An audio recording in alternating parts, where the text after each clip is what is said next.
ওকে, তাহলে এবার আমরা একটু দেখবো হলো ইম্পিডেন্স,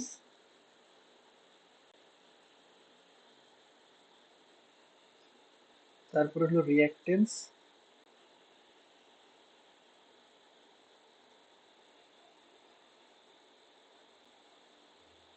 তারপরে হলো অ্যাডমিটেন্স।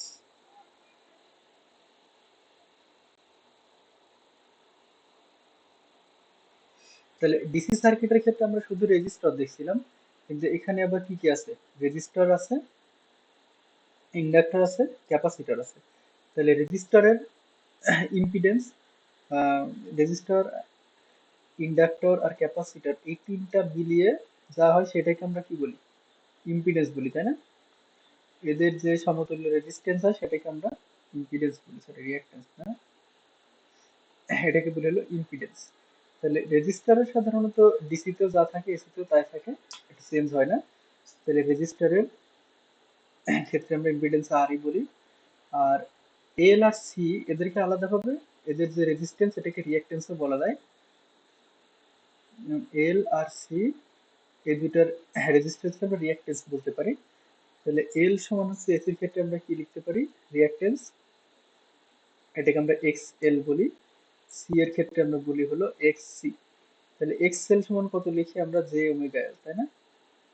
আর এক্স সি সমান আমরা লিখি হলো 1/জে ওমেগা সি। তাহলে ওমেগা সমান আবার কত? ওমেগা সমান হচ্ছে 2 পাই এফ।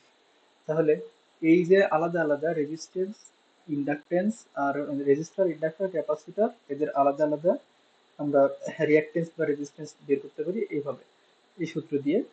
আর তাহলে এখন এদের ইম্পিডেন্স কত হবে? ইম্পিডেন্স এখন হচ্ছে জেড, আমরা ইম্পিডেন্সকে জেড বলি, সে জেড সমান হয় আর প্লাস হলো এক্সএল প্লাস হচ্ছে এক্সি, ঠিক আছে? তাহলে আর প্লাস এক্সএল প্লাস এক্সি, তাহলে আর সমান তো আরই, এক্সএল আমরা কত লিখতে পারি? J omega L. আর এক্স সি সমান কত লিখতে পারি? 1/জে ওমেগা সি। তাহলে এগুলো ক্যালকুলেটরে করলে আমরা একবার এদের ইম্পিডেন্স পাবো। এখন যদি আমরা একটা ভ্যালু দিয়ে দেখি, আচ্ছা ওটা আমরা ম্যাথমেটিক্যাল এক্সাম্পলের সময় দেখবো না। তাহলে ইম্পিডেন্স, রিঅ্যাক্টেন্স এই দুটো তো বোঝা গেল। তাহলে অ্যাডমিটেন্স কি জিনিস? অ্যাডমিটেন্স হচ্ছে ইম্পিডেন্সের বিপরীত রাশি, তাহলে ইনভার্স অফ ইম্পিডেন্স, সেটাই হলো অ্যাডমিটেন্স।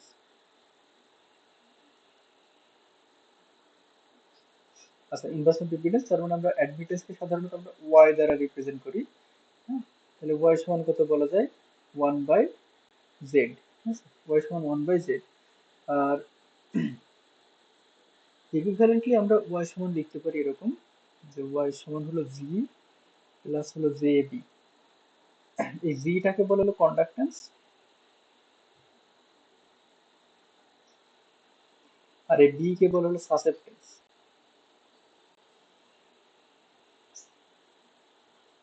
ঠিক আছে? তাহলে ইম্পিডেন্স কত হয়? ইম্পিডেন্স হলো জেড, জেড সমান আর প্লাস এক্সএল প্লাস এক্সি। আর হ্যাঁ, অ্যাডমিটেন্স হচ্ছে ওয়াই, ওয়াই সমান 1/জেড। তো আমরা এটাকে আমরা এরকম বলতে পারি, এই জেড নির্ণয় করার পরে ওইটার ইনভার্স করলে আমরা যা পাবো সেটাই হলো ইম্পিডেন্স। ওই ইম্পিডেন্সকে আমরা এইভাবে লিখতে পারি যে ওয়াই সমান,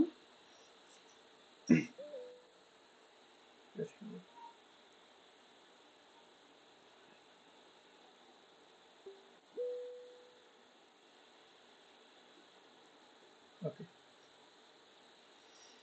আচ্ছা, তাহলে ইম্পিডেন্স হচ্ছে ওয়াই সমান আমরা এরকম লেখা যায় যে 1/আর প্লাস 1/হলো এক্স। এটা এক্স মানে এক্স এর বা এক্স এর যেখানে খুশি হতে পারে। সাকিব ভাই, ইকুইভ্যালেন্টলি আমরা দুটোকে লিখলাম, হ্যাঁ। আপনারই ওই যে রিঅ্যাকট্যান্সের বিপরীত রাশি কি সাসেপ্টেন্স? রিঅ্যাকট্যান্সের বিপরীত সাসেপ্টেন্স, এটা বলা যায় না। আমরা রেজিস্ট্যান্সের বিপরীত রাশিকে কন্ডাক্টেন্স বলি। রিঅ্যাকট্যান্সের, হ্যাঁ হ্যাঁ, তাহলে ঠিক আছে। রেজিস্ট্যান্সের বিপরীত রাশিকে আমরা বলি হলো কন্ডাক্টেন্স, আর এটা হলো সাসেপ্টেন্স। মানে ম্যাথ করার সময় আমরা এগুলো দেখলে খুব ভালো বোঝা যাবে। যে সাপোজ ওয়াই বের করলাম আমরা, ওয়াই বের করে আহ, এখানে যেটা পাবো সেটা হবে 1/r ফরম্যাটে থাকবে, এখানে যেটা পাবো সেটা 1/x ফরম্যাটে থাকবে। এটা এভাবে মনে রাখা যায়, হ্যাঁ? তাহলে সম্পর্কটা হলো Z is equals to 1/y অথবা Y is equals to 1/z, এটা একটা আরেকটার বিপরীত, রেসিপ্রোকাল। আচ্ছা, তাহলে ইম্পিডেন্স ইয়ে তো গেল। আচ্ছা, এখন হচ্ছে ইকুইভ্যালেন্ট ইম্পিডেন্স, ইকুইভ্যালেন্ট অ্যাডমিটেন্স, সেটা একটু দেখি। Equivalent impedance. আচ্ছা, এই ইকুইভ্যালেন্ট ইম্পিডেন্স হচ্ছে রেজিস্টারের মতোই, সিরিজ প্যারালাল রেজিস্ট্যান্স আমরা যেরকম করছি সেরকমই। তাহলে same as series parallel circuit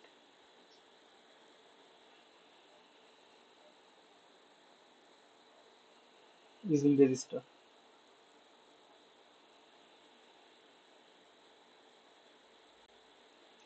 তার মানে হলো যদি একাধিক ইম্পিডেন্স সিরিজে থাকে, জেড, সাপোজ এরকম একটা সার্কিট আমরা আঁকালাম, যে সিরিজ, ধর এখানে একটা আছে Z1, এখানে আছে হলো Z2, এখানে আছে হলো Z3, ঠিক আছে? তাহলে Z1 Z2 Z3 এরকম যদি n সংখ্যক সিরিজে থাকে, তাহলে Z ইকুইভ্যালেন্ট কত হবে? Z ইকুইভ্যালেন্ট হবে হলো ওগুলোর যোগফল, Z1 plus Z2 plus Z3 dot dot dot dot Zn। আর যদি প্যারালাল থাকে, সাপোজ এরকম আছে যে এখানে আছে হলো Z1 একটা, আর এর নিচে আছে হলো Z2, তাহলে এদের ইকুইভ্যালেন্ট কত হবে? প্যারালালের ক্ষেত্রে জেড ইকুইভ্যালেন্ট হচ্ছে, sorry, 1/z equivalent, 1/z1 plus 1/z2 plus dot dot dot, যদি আরো থাকে তাহলে 1/zn পর্যন্ত হবে। তো এটা রেজিস্টারের মতোই। আর ইম্পিডেন্স কত হবে, এই অ্যাডমিটেন্স কত হবে? তাহলে এই দুই ক্ষেত্রেই আমরা অ্যাডমিটেন্স বলতে পারি কত, y is equals to 1/z equivalent, এখানে আমরা বলতে পারি y is equals to 1/z equivalent. তাহলে এই 1/z ইকুইভ্যালেন্ট যদি y লেখা যায়, তাহলে y সমান আমরা এরকম লিখতে পারি, যদি একাধিক y প্যারালালে থাকে, হ্যাঁ, সাপোজ এরকম, এর একটা অ্যাডমিটেন্স আমরা পাবো,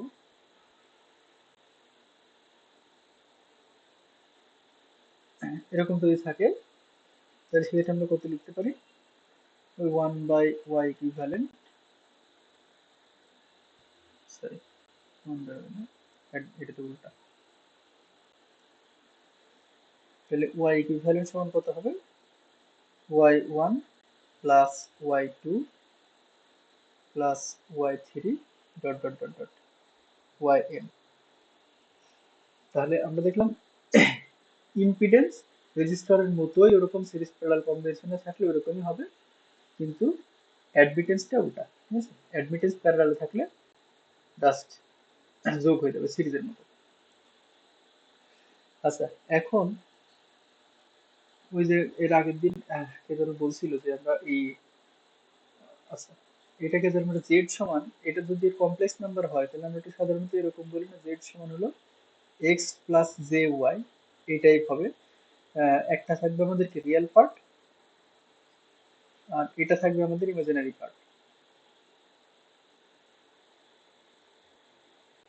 তাহলে এই রিয়েল পার্ট আর ইমাজিনারি পার্ট থাকবে, এই মাঝখানের চিহ্নটা প্লাস নাকি মাইনাস, এটার উপরে ডিপেন্ড করে আমরা সাধারণত পাওয়ার ফ্যাক্টর ইম্পিডেন্সের ক্ষেত্রে আমরা বলি যে যদি এটা প্লাস থাকলে কি হবে, প্লাস থাকলে হলো ল্যাগিং, ইন্ডাকটিভ। হ্যাঁ, ইন্ডাকটিভ বা ল্যাগিং কেস। হুম। আর মাইনাস, এখানে যদি মাইনাস থাকতো তাহলে হচ্ছে কি ক্যাপাসিটি। ক্যাপাসিটি বা লিডিং।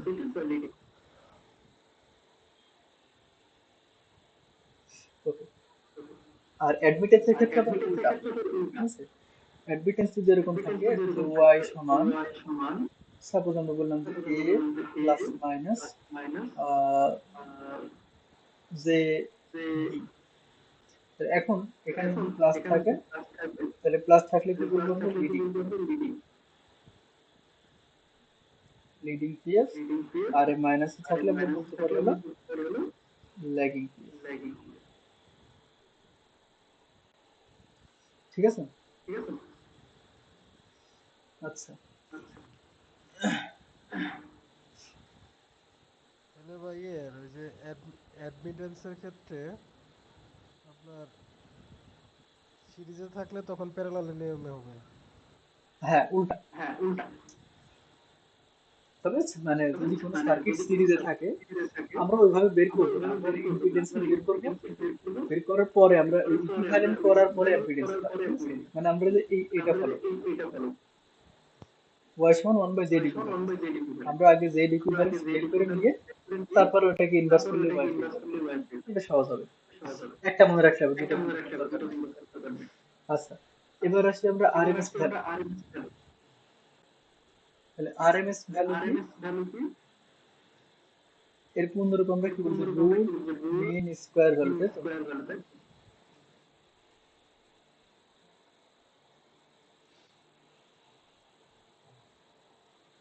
আচ্ছা, ওই ইকো আসতেছে, একটু এটা অফ করে রাখি। আচ্ছা, তাহলে আরএমএস ভ্যালু কি? আরএমএস ভ্যালুর বিভিন্ন রকম সংজ্ঞা দেওয়া যায়, তবে এসি সার্কিটের ক্ষেত্রে সংজ্ঞাটা আমরা কিভাবে দিই যে এসি এর যে পরিমাণ ভ্যালু ডিসি ভ্যালু এর সমান হিট উৎপন্ন করে সেটা হলো আরএমএস ভ্যালু, ঠিক আছে? তাহলে কি বলতেছি যে এসি এর যে পরিমাণ ভ্যালু ডিসি এর সমান হিট উৎপন্ন করে সেটাই হলো সেই এসি এর আরএমএস মান। অর্থাৎ সাপোজ আমরা বললাম যে একটা সাইনোসয়েডাল আছে, হ্যাঁ সাব্বির ভাই কি উৎপন্ন করে বললেন? হিট হিট মানে তাপ, ঠিক হ্যাঁ। আছে? হিট জেনারেট করে। আচ্ছা, এখন ধর এরকম আছে, এটা হলো একটা এসি সিগন্যাল আর এটা হলো ধরলাম যে সেই ডিসি সিগন্যাল, ঠিক আছে? তাহলে এটা হলো ডিসি, এটা হলো এসি। এখন ডিসি এর ভ্যালু তো সবসময় ফিক্সড, তাই না? তার মানে একটা এলিমেন্টের মধ্য দিয়ে ডিসি এর জন্য কারেন্টের পরিমাণ ফিক্সড হবে। তাহলে ফিক্সড যদি হয় তাহলে কনস্ট্যান্ট কারেন্ট যদি এটা ফ্লো করে তাহলে ওই একটা হিট জেনারেট করবে। সেই হিট জেনারেট করবে সেটা আমরা কি পরিমাণ বের করি? এইচ ইজ ইকুয়ালস টু কত? আই স্কয়ার আর টি, তাই না? ওই জুলের সূত্র দিয়ে আমরা দেখছিলাম H is equals to I square R T, এটা আমরা দেখে আসছি। আর এই এসি সিগন্যালটা এই সেম পরিমাণ, সাপোজ এটাকে আমরা যদি কারেন্টই বলি, হ্যাঁ, হলো আই, তাহলে এইটুকু হলো আই ডিসি। তাহলে এই এসি এর যে ভ্যালু এই আই ডিসি এর সমান কারেন্ট মানে হিট উৎপন্ন করবে সেটা হলো এই এসি সিগন্যালের আরএমএস ভ্যালু। তাহলে এই আরএমএস ভ্যালু ক্যালকুলেশন করার সিস্টেম কি? যে এটাকে আমরা আই বলি, তাহলে এক্ষেত্রে আই আরএমএস সমান কত? আই আরএমএস হচ্ছে রুট ওভার, আমরা যে টাইম স্প্যানে নিব 0 থেকে টি, এখানে যে সিগন্যালটা থাকবে এটাকে আমরা যে আই বলি, তাহলে করতে হবে আই অফ টি তার হোল স্কয়ার বাই হচ্ছে টি, ঠিক আছে? তাহলে এই টিটা হলো টাইম পিরিয়ড, হ্যাঁ?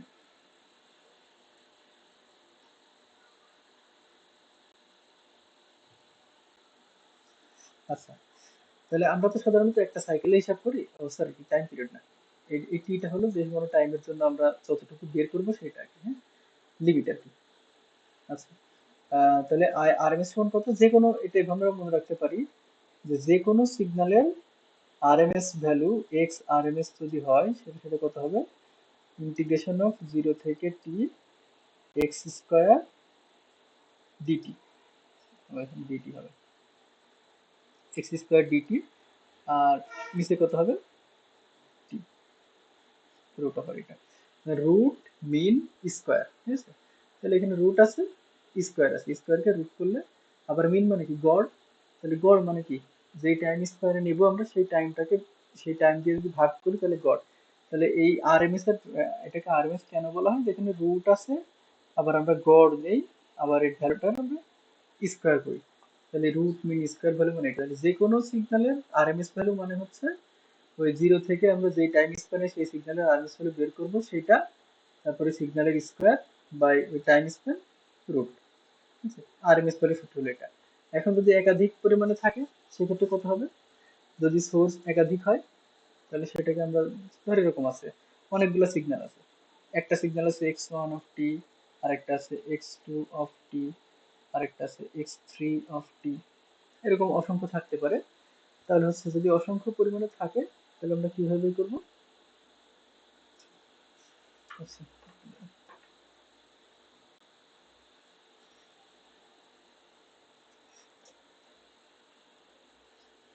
x2 x3, আচ্ছা আচ্ছা এটা একটু পরে আসে, আর একটু পরে, আগে এই সিঙ্গেলের একটা ঠিক আছে। আচ্ছা তাহলে আরএমএস ভ্যালু আমরা কিভাবে বের করবো এটা তো বোঝা গেল। আচ্ছা তারপরে এভারেজ ভ্যালু, তাহলে এভারেজ ভ্যালু কত হবে,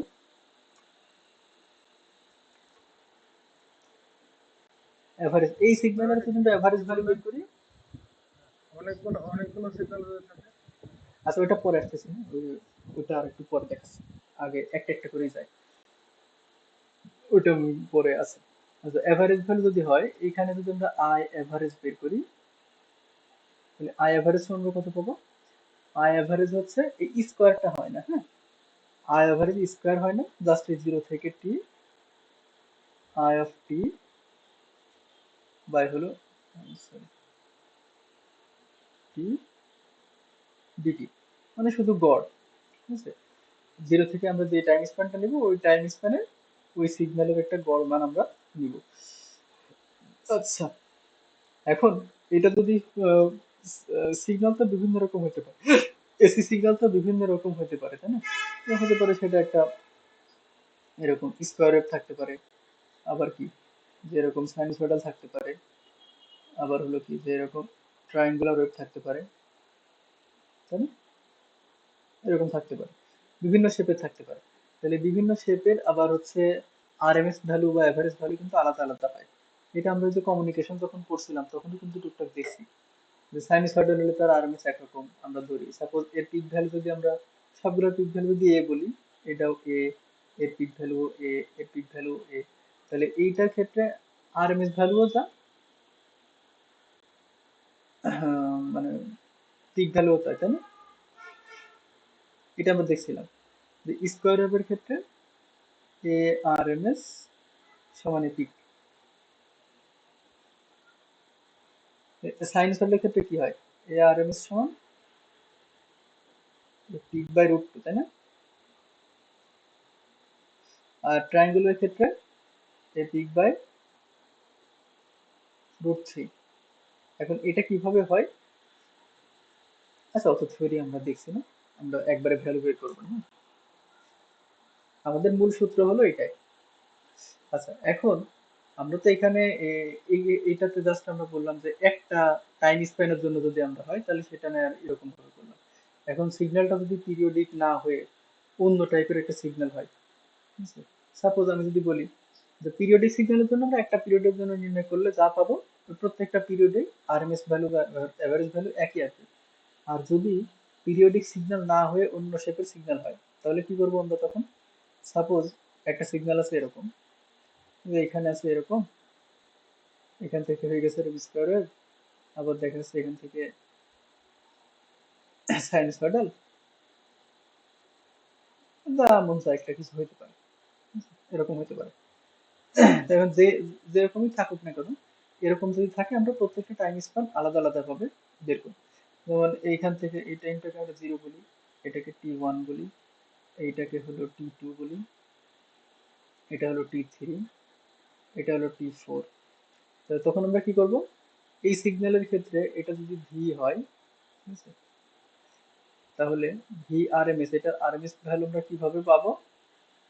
এই রুট ওভার, ঠিক আছে, এই টোটাল সিগন্যালের যে টাইম স্প্যান আছে, আমরা এই টোটাল টাইমটা এখানে ধর যে একদম এই শুরু থেকে শেষ পর্যন্ত টাইম আমরা একটা ধরে নিলাম, এটা হলো টি, ঠিক আছে, এই সিগন্যালের টাইম স্প্যান হলো টি। তাহলে এখন প্রত্যেকটা পোর্শনের জন্য আমাদের আলাদা আলাদা হিসাব করা লাগবে। তাহলে এটা যেহেতু একটা কনস্ট্যান্ট, ইট স্কোয়ার ওয়েভ, আমরা ধরলাম যে এটা আমরা একবার টোটাল টাইমটা এখানে লিখে দিলাম। এবার আমরা কি করব, প্রথম পোর্শনে যদি ভ্যালু একবার একটি স্কোয়ার ওয়েভ আছে, তাহলে জিরো থেকে আমরা T1 দিব, জিরো থেকে T1 দিয়ে ফিক্সড ভ্যালু যেহেতু a স্কোয়ার ডিটি প্লাস, তারপরে পোর্শনটা কি আছে, এটা আমরা দেখতেছি এটা ট্রায়াঙ্গুলার ওয়েভ, বা এটা আস্তে আস্তে কমতেছে, তাই না? এটা আমরা ধর যে ভ্যালু মাইনাস এ ছিল, তাহলে এটা যেহেতু একটা ডিক্রিজিং ফাংশন, তাহলে এই ধরনের ফাংশন একটা সরলরেখার সমীকরণ দ্বারা আমরা ডিফাইন যদি করি, আমরা ধরলাম যে সেই সরলরেখার সমীকরণ আমরা এরকম পাইলাম, এটাকে আমি এক্স অফ টি বলি। হুম? এখানে একটা সরলরেখার সমীকরণ আমরা পাবো, সেই ফাংশনটাকে আমরা এক্স অফ টি বললাম। তাহলে এটার জন্য আমরা কি নিব, যে এইটা ইন্টিগ্রেশন কত, টাইম স্প্যান T1 থেকে T2, T1 থেকে T2 ওই X of T square DT. তারপর এটা কত আছে, এটা সাইনোসয়েডাল, তাহলে যা থাকবে তাই। ওই প্রশ্নের জন্য কত পাবো, এটা হলো T1 থেকে T3। আচ্ছা, T1 থেকে T3 বা T3, T1 যেহেতু এটা সাইনোসয়েডাল, তাহলে T1 থেকে T4 পর্যন্ত সেম জিনিস থাকবে, এই সরি T2 থেকে, তাহলে T2 থেকে T4 আমরা এরকম লিখবো, লিখে আমরা এইটা একটা সাইনোসয়েডাল ইকুয়েশন হবে। সাপোজ এটাকে আমরা বললাম যে সাইন ওমেগা টি, এটাকে দিলাম একবারে হোল স্কয়ার ডিটি দিয়ে, তারপর আমরা একবার এটা বের করলে যা পাবো সেটা হবে আমাদের আরএমএস ভ্যালু।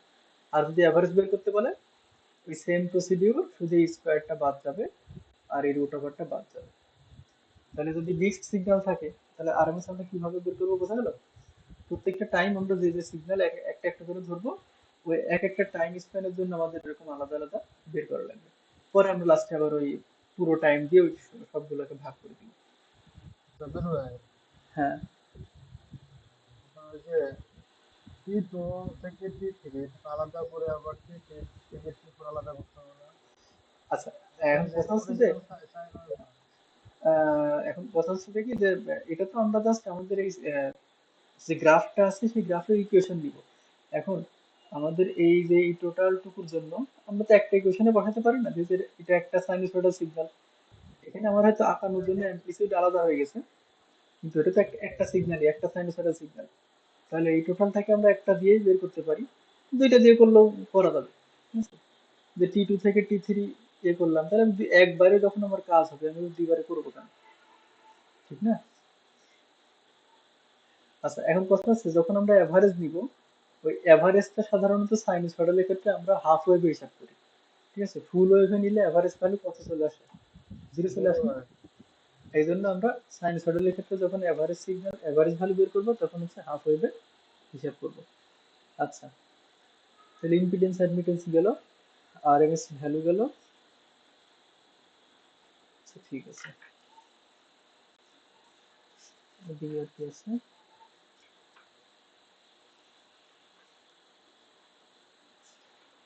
আচ্ছা, তাহলে এখন আমরা একটু এই সার্কিট কম্বিনেশন দেখি আমরা কিভাবে এখন ইম্পিডেন্স বের করব। যেমন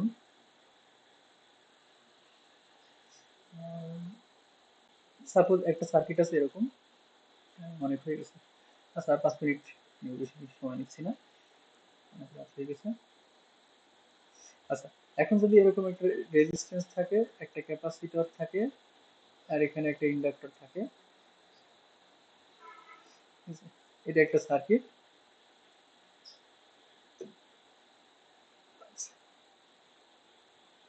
এখানে একটা ভোল্টেজ সোর্স আছে, এই ভিতরে এরকম সিগন্যাল এসি সোর্স বোঝাবে, হ্যাঁ? তাহলে এটা হলো আর, এটা হলো সি, এটা হলো এল। তাহলে রেজিস্টার ক্যাপাসিটর ইন্ডাক্টর সিরিজ আছে, তার মানে এটা একটা সিরিজ সার্কিট। তাহলে আমরা জানি রেজিস্টারের ক্ষেত্রে আমরা ইম্পিডেন্স এটাকে জন্য Z1 বলি, ক্যাপাসিটরের ইম্পিডেন্সকে আমরা Z2 বলি, আর এটাকে আমরা Z3 বলি, ঠিক আছে? তাহলে আমাদের টোটাল জেড কত হবে, জেড হবে হলো যেহেতু এটা সিরিজ সার্কিট, তাহলে Z1 plus Z2 plus Z3। তাহলে ক্যাপাসিটরের ক্ষেত্রে Z1 তো আরই হবে, তাই না? এর ভ্যালু আর চেঞ্জ হয় না। তাহলে এখানে Z1 সমান আমরা লিখতে পারি হলো আর, Z2 সমান আমরা কত লিখবো? এটা যে ক্যাপাসিটর, তাহলে হচ্ছে কত 1 বাই জে ওমেগা সি। আর Z3 সমান আমরা কত লিখবো? ওটা সমান আমরা লিখবো জে ওমেগা এল। তাহলে এখন সাপোজ আচ্ছা, যদি হয় তাহলে এখানে আমরা কত পাবো? আর প্লাস জে ওমেগা,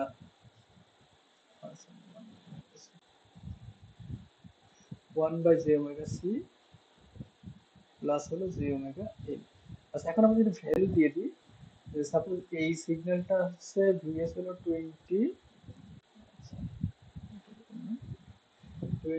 কস 100 টি মাইনাস 20, ঠিক আছে? তাহলে এটা হলো ভিএস। এখন রেজিস্ট্যান্সের ভ্যালু হলো 10, ক্যাপাসিটর হলো 2 ফ্যারাড, 3 মাইক্রো ফ্যারাড, ইন্ডাক্টর হলো সাপোজ 2 মিলি হেনরি, ঠিক আছে? 2 মিলি হেনরি।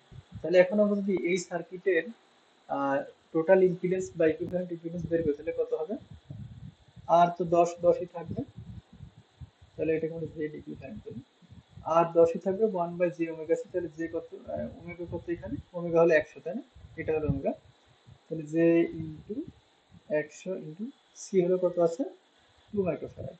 তার মানে 2 into 10 to the power minus 6 plus J omega L. তাহলে জে ইন্টু 100 ইন্টু এল হলো কত? 2 মিলি হেনরি আছে। তাহলে এটা ইকুইভ্যালেন্ট করলে আমরা ক্যালকুলেশন করলে কত হবে? 10 প্লাস 1 বাই, এখানে জে থাকবে, তাহলে 100 ইন্টু 2 হলো 200, 10 টু দি পাওয়ার মাইনাস 6 কত আছে? 200 into 10 to the power minus 6, তাহলে 1 বাই 5000। তাহলে এটা সাপোজ হলো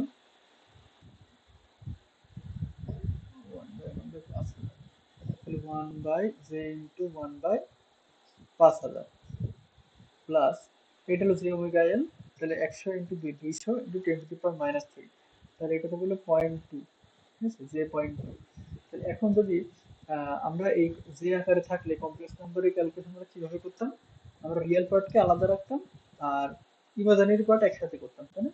তাহলে এখানে আমরা যদি এরকম করি 10 10 থাকবে। আচ্ছা, এখন এটা 1 বাই 1 বাই 5000 আছে, তাহলে আর 1 বাই জে কে উপরে নিলে আছে মাইনাস জে লেখা যায়, তাহলে আমরা এটাকে লিখতে পারি মাইনাস কত? J by 5000। না স্যার, হ্যাঁ 5000 উপরে চলে যাবে।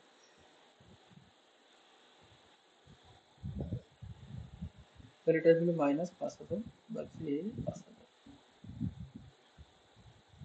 আর এটা আসলে প্লাস জে 0.2। আচ্ছা, তাহলে এখন আমরা এটাকে কত লিখতে পারি? 10 মাইনাস জে 4900 বা 5000 যাই হোক আর কি। আচ্ছা, তাহলে এই দুইটা এখন আমরা একসাথে একসাথে করে ফেলতে পারি। তাহলে মাইনাস জে 5000 থেকে 0.2 বাদ দিলে থাকে হলো 4999.8। এখানে আমরা একটু ভ্যালু উল্টো পাল্টানো হয়ে গেছে। তাহলে এভাবে আমরা ইম্পিডেন্স বের করবো। তাহলে এটা হলো আমাদের এই সার্কিটের ইকুইভ্যালেন্ট ইম্পিডেন্স, তাই তো? তাহলে ইকুইভ্যালেন্ট ইম্পিডেন্স আমরা, হ্যাঁ, তাহলে ইকুইভ্যালেন্ট ইম্পিডেন্স আমরা এরকম ভাবে বের করবো। যদি এটা প্যারালাল থাকতো, সাপোজ এই জেড টু আর জেড থ্রি প্যারালাল আছে, তাহলে আমরা জেড টু আর জেড থ্রি প্যারালাল বের করতাম। তখন আমরা কি করতাম? যে Z two parallel Z three এরকম লিখতাম, লিখে দেখা যাচ্ছে এটা করতাম যে Z two into Z three by কত? Z two plus Z three, এভাবে লিখে নর্মাল আমরা ওই ডিসি সার্কিটে যেরকম ক্যালকুলেশন করছি ওইভাবে আমরা করতাম। আচ্ছা, তাহলে এখন এই সার্কিটে এসি সার্কিটের ক্যালকুলেশন আমরা কিভাবে করবো সেটা তো বোঝা গেল। আচ্ছা, এখন যদি এই সার্কিটে আমাদের কারেন্ট বের করতে বলতো, তাহলে আই সমান কত হইতো? আই সমান আমরা এই ভোল্টেজটা ফেজর ফর্মে লিখতাম, লিখে এটাতে ভাগ করতাম। তাহলে এটাকে ফেজর ফর্মে লিখে কত লেখা যায়? 20 মাইনাস 20, তাই না? তাহলে আই সমান হইতো ওই 20 angle of minus 20 divide by এই 10 মাইনাস জে 5000, আমি 5000ই লিখলাম, 10 মাইনাস জে 5000। তাহলে এটা ভাগ করলে দেখা যাচ্ছে আমরা ক্যালকুলেটর যদি একবারে বসাই দিই আমরা ওই কারেন্টের ভ্যালু পেয়ে যাবো। তাহলে সেটা কত হবে, দেখা যাচ্ছে 20 অ্যাঙ্গেল মাইনাস 20 ভাগ কত, 10 মাইনাস 5000 জে, তাহলে 1.37। তাহলে এটাকে আমরা সবসময় আর থিটা এই ফর্মেটে লিখবো, পোলার ফর্মে। তাহলে এটা হলো 4 ইন্টু ওই দেখা যাচ্ছে 4ই থাকতেছে, মাইনাস কত আসলে অ্যাঙ্গেল 69.88 মিলি অ্যাম্পিয়ার। এটা আমরা দেখা যাচ্ছে পাইলাম। তাহলে এই এসি সার্কিটের ক্যালকুলেশন আমরা এভাবে করবো, ঠিক আছে। ওই ডিসি সার্কিটের মতোই সবকিছু হবে, শুধুমাত্র আমরা ওই আর এর জায়গায় এখানে জেড বসাবো, ঠিক আছে। আর এর জায়গায় আমরা এখানে জেড বসাবো, জেড মানে ইম্পিডেন্স বসাবো, রেজিস্ট্যান্সের জায়গায় আমরা ইম্পিডেন্স বসাবো। আচ্ছা, তাহলে এরপরে একটা কি আছে,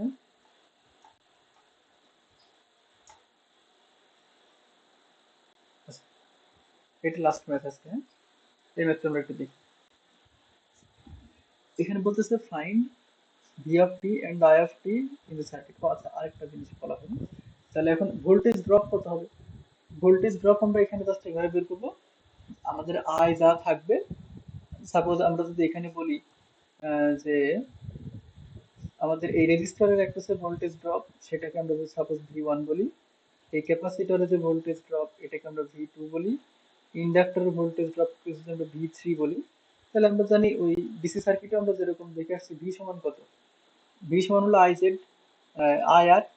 তাহলে এখানে আমরা দেখলাম আর এর জায়গায় জেড হবে, তাহলে এই রেজিস্টারের একটা যে ভোল্টেজ সেটা ভি1, এটাকে তো আমরা আই আর লিখতেছি, সমস্যা নাই, বা আই জেড ওয়ান যেটা বলি একই কথা। তাহলে ভি টু সমান কত পাবো, আই জেড টু। তাহলে জেড টু মানে কত, জেড টু মানে এই যে আমরা এখানে যেটা পাবো এই 1/j ওমেগা সি, ওইটা দিলেই হবে আই ইন্টু, তাহলে কত হবে 1/j ওমেগা সি। আর ভি থ্রি সমান কত পাবো আমরা, আই জেড থ্রি, তার মানে হচ্ছে I into 1/, I into J omega এল, ঠিক আছে। তাহলে সবকিছু এই ডিসি সার্কিটের মতোই, শুধু আমাদের প্যারামিটার গুলো চেঞ্জ হয়ে যাবে, আর এর জায়গায় আমরা জেড বসাবো, ঠিক আছে, অথবা আচ্ছা এক্স ভাই, বসাবো। হ্যাঁ ভোল্টেজ ড্রপের ক্ষেত্রে কি আমরা ফেজর নেব? অবশ্যই ফেজর নিব, ঠিক আছে। ফেজর নিলেও হবে, না নিলেও হয়, তবে ফেজর নেওয়াটা ভালো। মানে ওখানে তো আমরা গুণ করবো তাই না দুইটা জিনিস। এখন ফেজর নিলে আমরা অ্যাঙ্গেল সহ পাবো, আর যদি অ্যাঙ্গেল না নিই তাহলে আমরা অ্যাঙ্গেল পাবো না, তখন আমরা ম্যাগনিটিউড আকারে লিখবো। যে সাপোজ আমরা ওখানে যদি ভি1 এরকম লিখি, তাহলে আমরা লিখবো কত, আই তার মডুলাস ইন্টু জেড তার মডুলাস, এরকম লিখবো। ভি2 সমান নিলে আমরা কত লিখবো, মডুলাস নিলে modulus I modulus of Z two, এই আকারে লিখবো। অ্যাঙ্গেল না নিলে আমরা সবগুলা এরকম মডুলাস আকারে লিখবো, আর অ্যাঙ্গেল নিলে যেরকম আছে সেরকমই বসাই দিই, ঠিক আছে। ক্যালকুলেশন অ্যাঙ্গেল ছাড়াও করা যায়, অ্যাঙ্গেল সহও করা যায়, ঠিক আছে? আমরা ক্যালকুলেটর যেহেতু করবো, অ্যাঙ্গেল সহ নিলে আমরা অ্যাঙ্গেল সহ তুলে দেবো, আর অ্যাঙ্গেল ছাড়া নিলে আমরা অ্যাঙ্গেল ছাড়া তুলে দেবো। যদি ম্যাগনিটিউড চাই শুধু অ্যাঙ্গেল না চাই, তাহলে আমরা এটা করব। আর যদি অ্যাঙ্গেল চাই তাহলে আমরা ওই অ্যাঙ্গেল সহ এখানে দেবো, হ্যাঁ এই যে এভাবেই ক্যালকুলেটরে তুলে দিলে হয়ে যাবে। আচ্ছা, আচ্ছা এই যে একটা ম্যাথ আমরা দেখি তাহলে বোঝা যাবে। আচ্ছা এখানে এখানে বলছে V of T and I of T বের করতে বলছে। তাহলে ভি অফ টি বলতে এই ক্যাপাসিটরের একটা ভোল্টেজ। তাহলে এতদিন আমরা ডিসি সার্কিটে দেখছিলাম ওই আমরা কি সূত্র করছিলাম, যে V naught into the power minus T by tau by T হ্যান ত্যান এরকম করছিলাম না। তাহলে এখানে আমাদের এগুলো করা লাগবে না, আমরা এখানে ডিরেক্ট এগুলো বের করতে পারবো। তাহলে এখন আমরা দেখি জাস্ট একটা ম্যাথ। তাহলে এটাকে আমরা জেড ওয়ান বলি, এটাকে আমরা জেড টু বলি, দুইটা যেহেতু সিরিজে আছে, জেড ওয়ানটা বের করে নিই। তাহলে আমরা জেড ওয়ান সমান দেখতে পাচ্ছি কত, আরই হবে, 5ই হবে। আর জেড টু এটা একটা ক্যাপাসিটর, ক্যাপাসিটর 0.1 ফ্যারাড, তাহলে 1/j ওমেগা সি, তারপরে 1/j ওমেগা কত, এই যে ওমেগা হলো 4, 4 ইন্টু সি কত আছে হলো 0.1, তাহলে এটা কত পাবো 1/0.4 জে, বা এটাকে আমরা এরকম লিখতে পারি মাইনাস জে 1/0.4 করলে কত আসে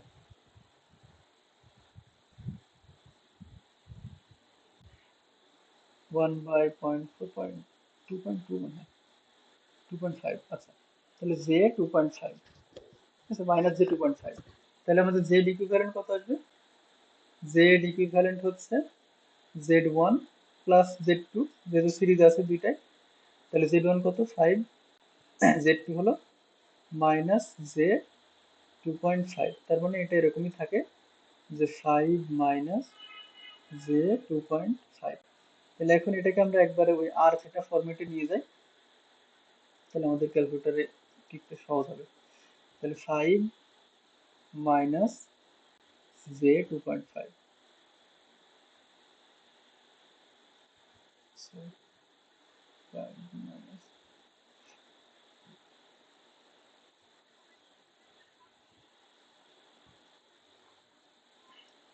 ওকে। তাহলে এটা হলো কত? আচ্ছা এখানে কিন্তু দেখ আমাদের ম্যাগনিটিউড না, আমাদের কিন্তু অ্যাকচুয়াল ভ্যালু চাইছে, হ্যাঁ ভি অফ টি আর আই অফ টি বলা আছে, তাই আমরা অ্যাকচুয়াল ভ্যালু বের করবো। তাহলে এটা একটা 5.59 আর অ্যাঙ্গেল ছিল হলো -26.56, -26.56। এটা কি, যেহেতু জেড আমরা ওমে দিলাম। আচ্ছা, আর ভি কত দেওয়া আছে 10 cos 4t। তাহলে এটাকে আমরা একবারে ফেজারে কত লিখতে পারি? 10 0, যেহেতু কোনো ফেজ অ্যাঙ্গেল নাই। তাহলে ভি এস দেওয়া আছে হলো 10 0। তাহলে আমরা আই কত পাবো? আই অফ টি সমান, বা শুধু আই আমরা লিখতে পারি, কোনো সমস্যা নেই। তাহলে আই সমান কত? V S by Z equivalent. তাহলে ভি এস কত? আমরা ফেজার ফর্মে দুইটাই লিখবো, 10 0 বাই 5.59 অ্যাঙ্গেল মাইনাস 26.56। তাহলে এটা আর ক্যালকুলেশনে করলে যা আসবে তা। আচ্ছা আমরা একবারে 10 ভাগ অ্যান্সার করি, যেহেতু উপর অ্যাঙ্গেল 0 ডিগ্রি আছে। তাহলে এটা আসলে 1.6, আচ্ছা 1.79 26.56। তাহলে 1.79 26.56 ডিগ্রি অ্যাম্পিয়ার। তাহলে আমরা আয়ের ভ্যালু এত পাইলাম। আচ্ছা, আর যদি আমরা শুধু মডুলাস আকারে দেখাইতাম, তাহলে আমরা এরকম লিখতাম, যাতে মডুলাস আই সমান কত? 1.79 অ্যাম্পিয়ার। ঠিক আছে, এটা দেখালেও হতো। যেহেতু আমরা এখানে টি আকারে চাইছি, আমরা তাই টি আকারে দিব। আর ভি অফ টি সমান কত হবে? এই ভি অফ টি মানে হলো ওই ক্যাপাসিটরের একটা যে ভোল্টেজ সেটা, তাহলে ওটা সমান কত? I Z two. তাহলে ভি অফ টি সমান আমরা লিখতে পারি কত? I of T into Z two. তাহলে আই অফ টি কত আছে? 1.79, অ্যাঙ্গেল হচ্ছে 26.56, আর জেড টু কত ছিল? Minus J 25। তাহলে জেড টু ছিল হলো মাইনাস জে 2.5। এখন এই দুটো গুণ করে দিলেই কাজ শেষ। তাহলে এটা কত আসতেছে? আচ্ছা, এই গুণ করার ক্ষেত্রে আমাদের ব্র্যাকেটের ব্যবহারটা খুব সাবধানে করতে হবে, নাহলে কিন্তু ক্যালকুলেশন ভুল হয়ে যাবে। হ্যাঁ, আমরা সব এখানে ব্র্যাকেট ইউজ করবো। 1.79 অ্যাঙ্গেল হচ্ছে 26.56 ইন্টু মাইনাস 2.5 জে।